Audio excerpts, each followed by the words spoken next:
Il existe une chose étrange dans la manière dont les êtres humains communiquent. Nous avons appris à parler très tôt, à répondre, à expliquer ce que nous pensons, ce que nous ressentons, ce que nous voulons. Dès l'enfance, nous découvrons que les mots permettent de défendre notre place dans le monde. Les mots rassurent. Les mots corrigent les malentendus. Les mots nous donnent l'impression de contrôler la réalité. Mais au fil du temps, un réflexe presque invisible s'installe. Dès qu'une critique apparaît, nous répondons. Dès qu'une accusation surgit, nous nous expliquons. Dès qu'une tension se crée, nous essayons de rétablir notre image. Comme si le silence devenait dangereux. Comme si laisser une parole sans réponse signifiait perdre quelque chose. Pourtant, la psychologie profonde suggère une idée très différente. Parfois, ce n'est pas celui qui parle le plus qui comprend le mieux une situation. Ce n'est pas celui qui argumente le plus qui possède le plus de pouvoir. Il arrive même que parler trop vite nous prive de quelque chose d'essentiel. La capacité d'observer. Car dans les relations humaines, une grande partie de ce qui se joue ne se trouve pas dans les mots eux-mêmes. Cela se trouve dans les silences entre les phrases, dans les réactions qui apparaissent lorsque personne ne répond immédiatement, dans les émotions qui surgissent lorsque le dialogue cesse un instant. Comme l'a souvent suggéré Carl Gustav Jung, ce qui agit le plus profondément dans la vie humaine n'est pas toujours visible à la surface de la conscience. Une grande partie de nos réactions, de nos jugements et de nos conflits provient de mécanismes inconscients qui cherchent à s'exprimer. Et parfois, le silence devient l'un des moyens les plus puissants pour les révéler. Non pas comme une arme agressive, mais comme un espace. Un espace dans lequel les dynamiques cachées de l'esprit peuvent enfin apparaître. Car lorsque les mots cessent de remplir chaque instant, quelque chose d'autre commence à se manifester. Les intentions deviennent plus lisibles, les émotions deviennent plus perceptibles. Et parfois, des vérités que personne n'avait l'intention de révéler apparaissent d'elles-mêmes. Apprendre à utiliser le silence ne signifie donc pas devenir distant ou indifférent. Cela signifie développer une qualité d'attention beaucoup plus rare, la capacité d'observer avant de réagir. Et pour celui qui découvre cette capacité, les interactions humaines commencent à révéler une profondeur que peu de personnes soupçonnent. Mais pour comprendre pourquoi le silence possède un tel pouvoir, il faut d'abord observer un réflexe presque universel. Cette impulsion immédiate qui nous pousse à répondre à tout. Partie 1. Pourquoi nous ressentons le besoin de répondre à tout? L'esprit humain entretient une relation étrange avec le silence. À première vue, il semble simplement inconfortable. Une pause dans une conversation, un regard prolongé sans réponse, un moment où aucun mot ne vient remplir l'espace. Et immédiatement, quelque chose en nous s'agite, comme si un vide devait être comblé. Mais ce malaise ne vient pas du silence lui-même. Il vient de ce que le silence rend possible. Car lorsque les mots disparaissent, quelque chose d'autre apparaît.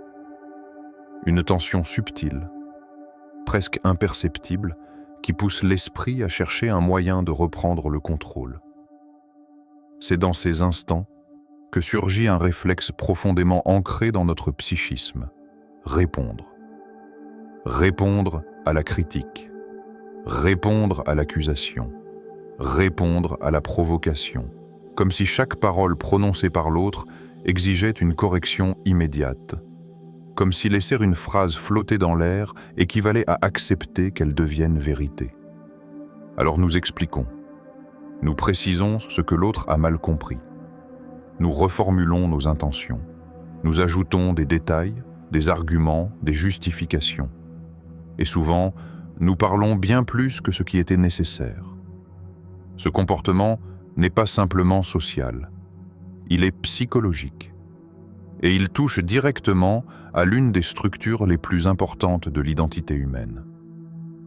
Dans la pensée de Carl Gustav Jung, Cette structure porte un nom précis, la persona.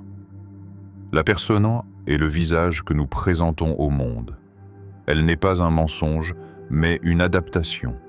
Très tôt dans la vie, nous apprenons qu'il existe certaines attitudes qui attirent l'approbation et d'autres qui provoquent le rejet. Certaines manières de parler, de penser, de se comporter qui permettent d'être acceptées par la famille, par l'école, par la société. Peu à peu, une image de nous-mêmes se construit. Une image plus organisée, plus cohérente, parfois plus maîtrisée que notre réalité intérieure. Cette image devient le masque avec lequel nous entrons dans chaque interaction. Le problème n'est pas l'existence de ce masque. La personae est nécessaire pour vivre en société. Sans elle, chaque relation deviendrait chaotique, chaque échange imprévisible. Le véritable problème apparaît lorsque nous commençons à croire que nous sommes ce masque. À ce moment-là, toute critique devient une menace. Toute contradiction devient une attaque. Si quelqu'un dit quelque chose qui contredit l'image que nous avons construite, l'ego réagit immédiatement. Il cherche à corriger. Il cherche à rétablir l'ordre. Imagine une situation très simple. Quelqu'un affirme que tu as mal agi dans une situation, ou que tu as été injuste, ou que tu as manqué de compétences. Avant même que tu aies pris le temps d'analyser ce qui vient d'être dit, une énergie intérieure se mobilise. Ton esprit commence déjà à formuler une réponse. Tu te rappelles des détails que l'autre ignore. Tu expliques les circonstances. Tu rectifies les faits. Mais pendant que tu parles, quelque chose de plus subtil se produit. Ton attention se déplace. Au lieu d'observer la situation, tu te concentres sur la défense de ton image. Au lieu d'écouter réellement ce qui se joue dans l'échange, tu te bats pour restaurer l'équilibre de ta persona. Et c'est précisément à ce moment que beaucoup de conversations se transforment en batailles invisibles. Deux personnes parlent, mais derrière les mots, ce ne sont pas simplement des idées qui s'opposent. Ce sont deux images identitaires qui tentent de survivre. Chacun veut être perçu comme raisonnable, comme juste, comme intelligent, comme respectable. Alors chacun protège son territoire psychologique. Les phrases deviennent plus longues, les arguments plus nombreux, les explications plus détaillées. Mais plus les mots s'accumulent, plus une chose essentielle disparaît. La lucidité. Car la lucidité exige une distance. Observer une interaction demande de ne pas être complètement absorbé par elle. Cela demande un espace intérieur capable de regarder la situation presque comme si l'on était un témoin. Or, cet espace disparaît dès que nous entrons dans la logique de la justification permanente. Celui qui parle sans cesse ne peut plus réellement voir. Il ne remarque plus les micro-expressions du visage de l'autre. Il ne perçoit plus les contradictions qui apparaissent dans son discours. Il ne sent plus les moments où la conversation change de direction. Toute son énergie est concentrée sur une seule mission, préserver l'image. Et c'est ainsi qu'un paradoxe apparaît. Plus nous parlons pour défendre notre position, plus nous perdons la capacité de comprendre ce qui est réellement en train de se passer. Nous devenons réactifs, prévisibles, facilement entraînés dans les dynamiques émotionnelles des autres. Celui qui comprend cela commence à voir les interactions humaines d'une manière très différente. Car derrière la plupart des discussions apparemment rationnelles, il ne s'agit pas seulement de vérité ou d'erreur. Il s'agit de protection, protection d'une identité, protection d'une image, protection d'un masque auquel nous avons fini par nous attacher. Et lorsque ce réflexe de réponse disparaît, ne serait-ce qu'un instant, un phénomène beaucoup plus subtil commence alors à se révéler dans l'échange humain. Partie 2. Le silence révèle ce que les mots cachent. Dans toute conversation, il existe deux niveaux.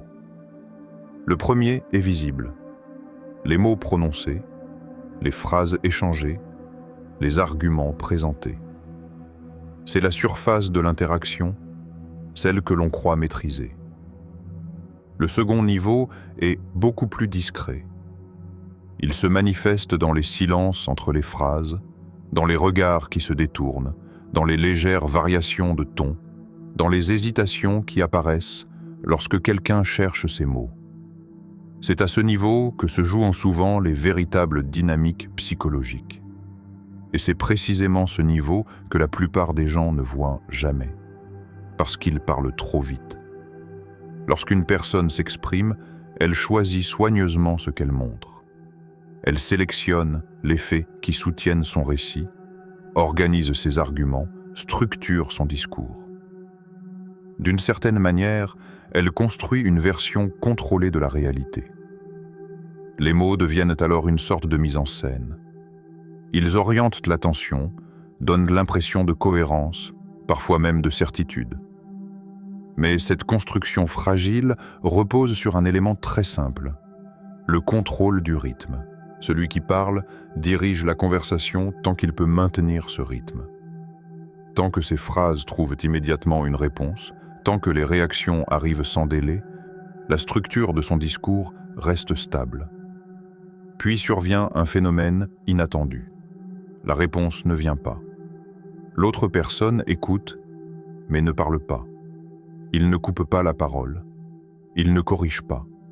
Il ne se justifie pas. Il observe. À cet instant, quelque chose se déplace dans la dynamique de l'échange. Le rythme se brise légèrement. La personne qui parlait ressent alors une tension subtile. Comme si l'espace devant elle s'était élargi soudainement. Et dans cet espace, un nouveau mouvement psychologique commence. Pour combler ce silence, elle parle à nouveau. Elle ajoute une précision, puis une autre. Elle reformule son idée. Les justifications apparaissent peu à peu. Des détails qui n'étaient pas nécessaires surgissent dans le discours. Des explications supplémentaires se glissent dans les phrases. Et parfois, presque sans s'en rendre compte, la personne commence à contredire certains éléments qu'elle avait affirmés quelques instants auparavant. Ce phénomène est étonnamment fréquent. Plus quelqu'un parle face à un silence attentif, plus il révèle des éléments de son monde intérieur. Le ton change légèrement. Une irritation peut apparaître, ou au contraire, une nervosité. Certains mots deviennent plus rapides, d'autres plus hésitants. L'assurance initiale se transforme parfois en effort pour maintenir une cohérence. Le silence agit alors comme un miroir invisible. Mais ce miroir ne reflète pas l'image extérieure. Il reflète les mouvements internes du psychisme. Face à un miroir, l'esprit humain ne reste jamais totalement neutre. Il commence instinctivement à ajuster, à corriger, à expliquer davantage. Et c'est précisément dans ces ajustements que des vérités inattendues peuvent émerger. La psychologie analytique de Carl Gustav Jung décrit un mécanisme fondamental qui éclaire ce phénomène, la projection. La projection se produit lorsqu'une personne attribue à quelqu'un d'autre des pensées, des intentions ou des traits de caractère qui appartiennent en réalité à son propre monde intérieur. Ce mécanisme agit souvent de manière inconsciente. Par exemple, une personne profondément insécurisée peut accuser quelqu'un d'autre d'arrogance. Une personne traversée par des conflits intérieurs peut percevoir de l'hostilité partout autour d'elle. Dans ces moments, l'autre devient un écran sur lequel l'esprit projette ses propres contenus psychiques. Lorsque quelqu'un critique violemment, attaque ou provoque, il est possible que ce processus soit déjà en cours.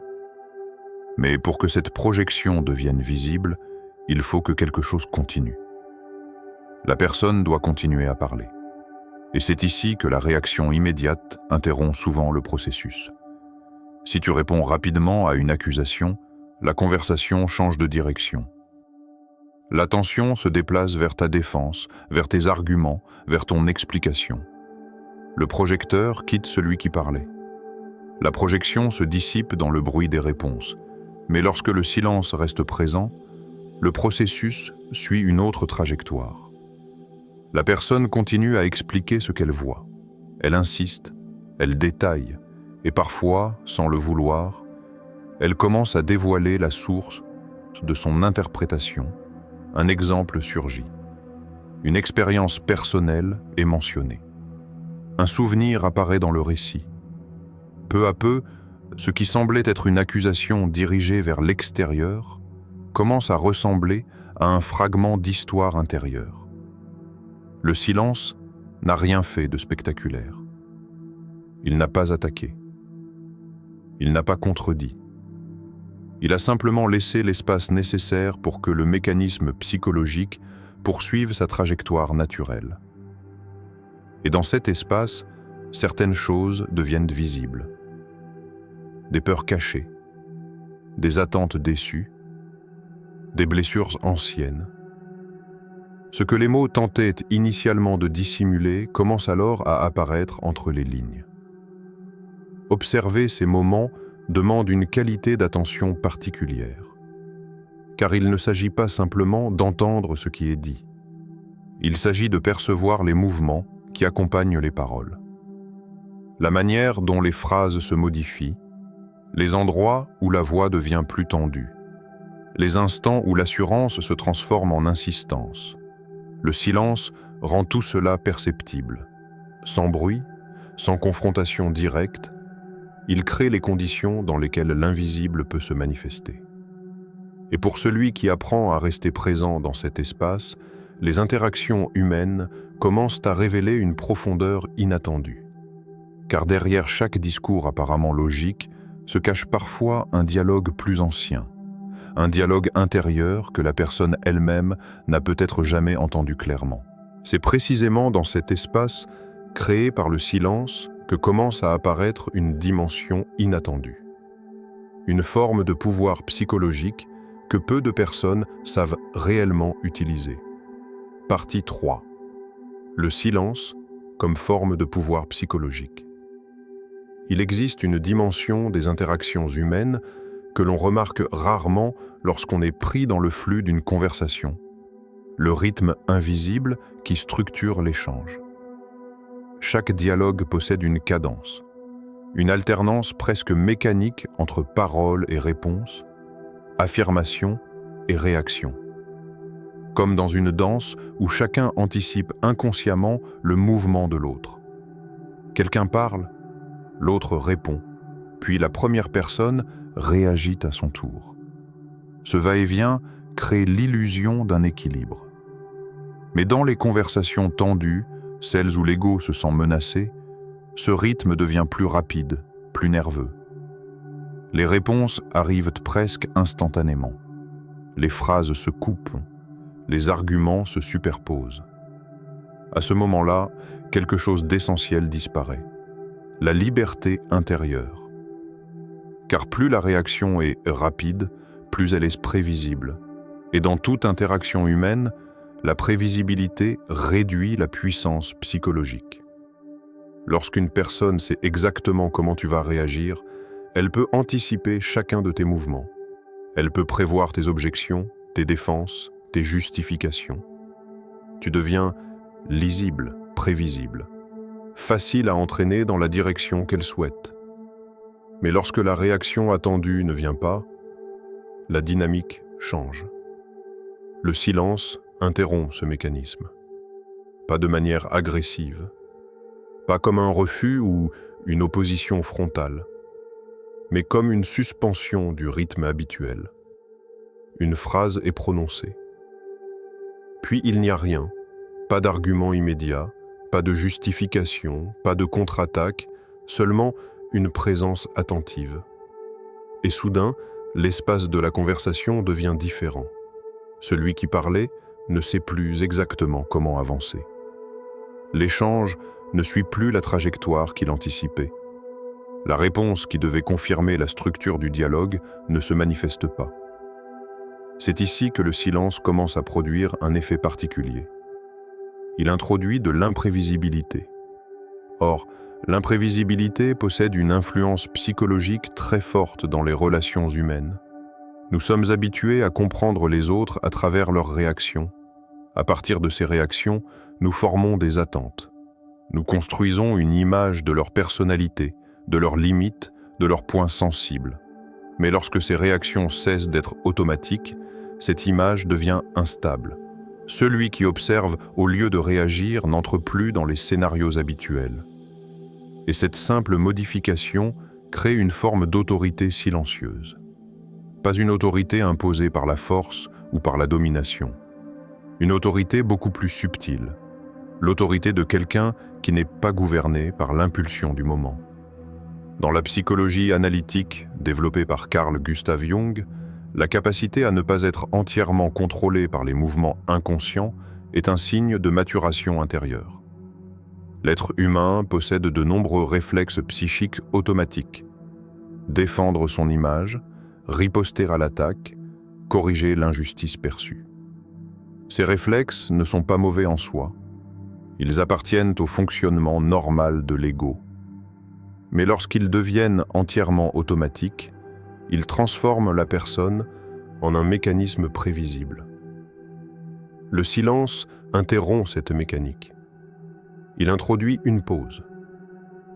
Une pause qui peut sembler insignifiante, mais qui ouvre en réalité un espace psychologique immense. Entre ce qui vient de se produire et la réponse que l'on pourrait donner, il existe un intervalle. Un intervalle où la réaction n'est plus obligatoire. Dans cet espace, quelque chose d'essentiel devient possible, le choix. Au lieu de répondre immédiatement, l'esprit peut observer ce qui se passe réellement. Quelle est l'intention derrière les mots qui viennent d'être prononcés? Est-ce une critique constructive ou simplement une provocation? S'agit-il d'une conversation sincère ou d'un conflit destiné à provoquer une réaction émotionnelle? Certaines discussions ne cherchent pas la compréhension. Elles cherchent seulement une réaction, une réponse rapide, émotionnelle, prévisible, car cette réaction nourrit la dynamique du conflit. Lorsque quelqu'un provoque et obtient immédiatement la réponse attendue, le processus se renforce. Les émotions circulent plus vite. Les arguments deviennent plus durs. L'échange perd progressivement toute dimension constructive. Mais lorsque la réponse n'arrive pas, quelque chose se désactive. Le mécanisme perd de son énergie. Le silence agit alors comme une interruption dans la chaîne des réactions. Et c'est souvent dans cet instant suspendu que l'on réalise quelque chose de profondément libérateur. Toutes les situations, toutes les critiques ne demandent pas une défense. Toutes les provocations ne méritent pas d'être relevées. Cette prise de conscience transforme peu à peu la manière dont une personne navigue dans ses relations. Au lieu de considérer chaque interaction comme une bataille potentielle, elle commence à discerner.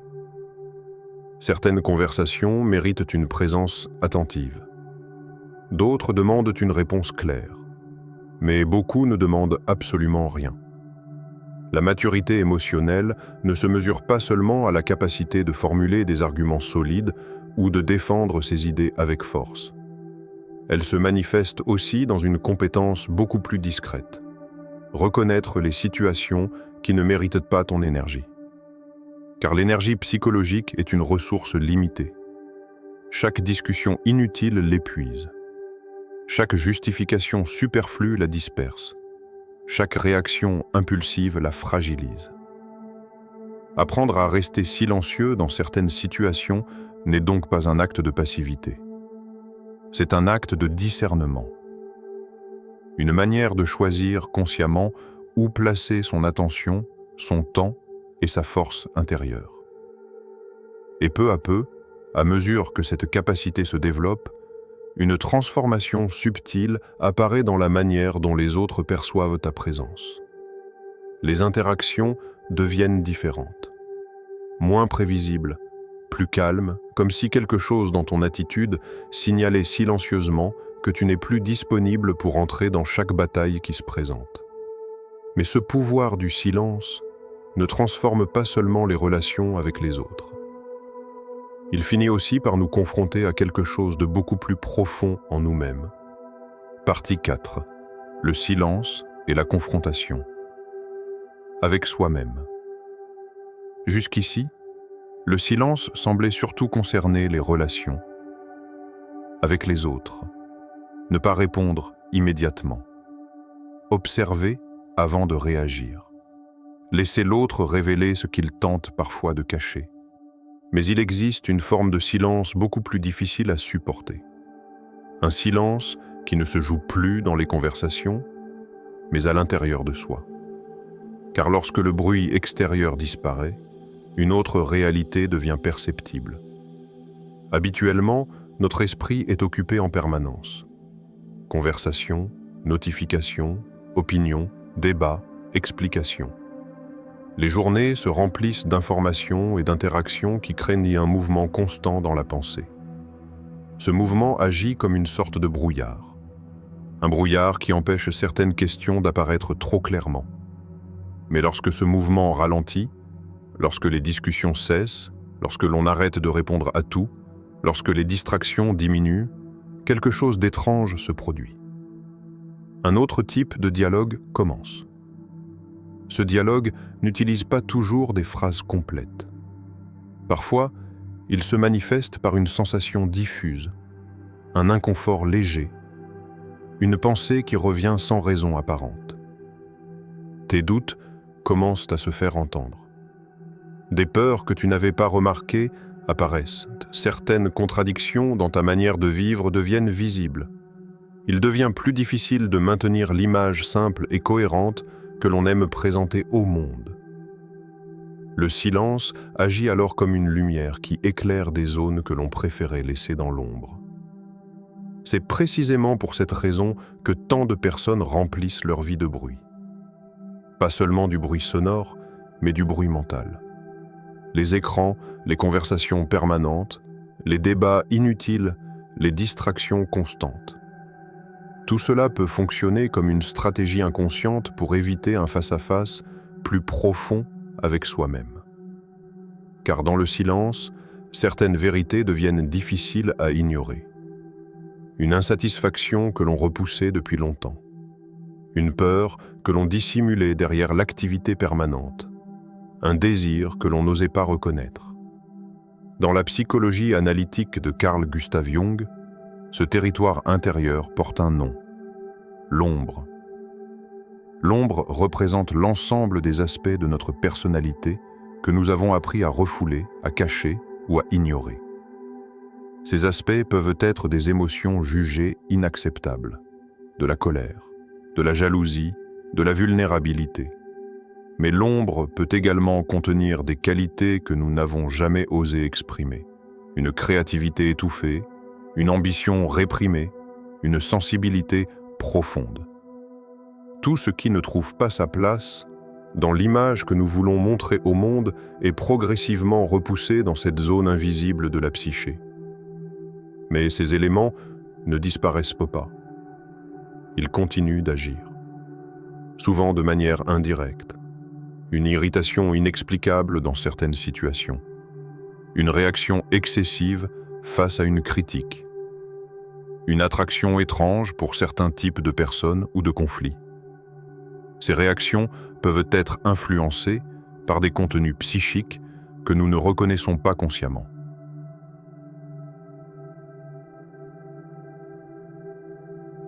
Et tant que l'esprit reste constamment occupé par le bruit extérieur, ces mouvements restent difficiles à percevoir. Le silence change cela. Il ralentit le flux habituel des stimulations. Il retire progressivement les distractions qui occupaient toute l'attention. Ce qui restait au second plan commence alors à émerger. Au début, cette expérience peut être inconfortable. Beaucoup de personnes découvrent qu'elles ne savent pas réellement rester seules avec leurs propres pensées. Les minutes semblent longues. L'esprit cherche immédiatement quelque chose à faire, quelque chose à écouter, quelque chose à regarder. C'est une réaction presque instinctive, car rester en silence signifie parfois rencontrer des parties de soi que l'on n'a jamais vraiment explorées. Mais pour ceux qui acceptent de rester dans cet espace un peu plus longtemps, quelque chose d'intéressant se produit. Les pensées deviennent plus claires. Les émotions commencent à révéler leur origine. Certaines réactions passées prennent un nouveau sens. Ce qui semblait être une simple irritabilité peut se révéler être une peur plus ancienne. Ce qui ressemblait à de l'indifférence peut cacher une forme de tristesse que l'on n'avait jamais exprimée. Le silence devient alors un outil de connaissance intérieure. Pas une analyse froide ou théorique, mais une observation directe de ce qui se passe réellement dans la psyché. Et à mesure que cette observation se développe, un changement progressif apparaît dans la relation que l'on entretient avec soi-même. La nécessité de défendre constamment son image commence à diminuer. Le regard des autres perd une partie de son pouvoir. Car lorsque tu commences à voir clairement certaines zones de ton propre monde intérieur, les critiques extérieures ne possèdent plus la même force. Tu sais déjà qu'aucune personnalité humaine n'est parfaitement cohérente. Tu comprends que chacun possède ses contradictions, ses zones d'ombre, ses parties inachevées. Cette compréhension crée une forme de stabilité psychologique. Pas une perfection, mais une solidité tranquille. Une présence intérieure qui ne dépend plus entièrement de l'approbation ou du jugement des autres. Et cette stabilité transforme aussi la manière dont tu entres en relation avec le monde. Moins de réactions impulsives, moins de besoins de justification, moins de combats inutiles pour protéger une image fragile. Comme si, peu à peu, le centre de gravité de ta vie se déplaçait. Du regard extérieur, vers une conscience intérieure plus calme et plus lucide. Et lorsque cette rencontre intérieure commence à prendre forme, le silence cesse d'être un simple choix de communication pour devenir un véritable chemin de transformation. Le silence est souvent mal compris. Dans un monde où chacun ressent le besoin de se faire entendre, se taire peut sembler étrange, presque inconfortable. On pourrait croire que celui qui parle peut manquer d'arguments, qu'il évite le conflit, ou qu'il n'a simplement rien à dire. Mais avec le temps, une réalité plus subtile apparaît. Le silence n'est pas l'absence de présence. Il est une forme de présence différente, une présence qui observe avant de juger, qui écoute avant de répondre, qui comprend avant d'agir. Celui qui apprend à rester silencieux dans certains moments découvre peu à peu quelque chose d'important. Toutes les paroles ne méritent pas une réponse, toutes les critiques ne demandent pas une défense, et toutes les confrontations ne méritent pas notre énergie. Cette compréhension transforme la manière dont une personne traverse les relations humaines.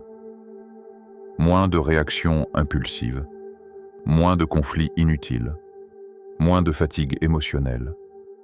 Mais le changement le plus profond se produit à l'intérieur.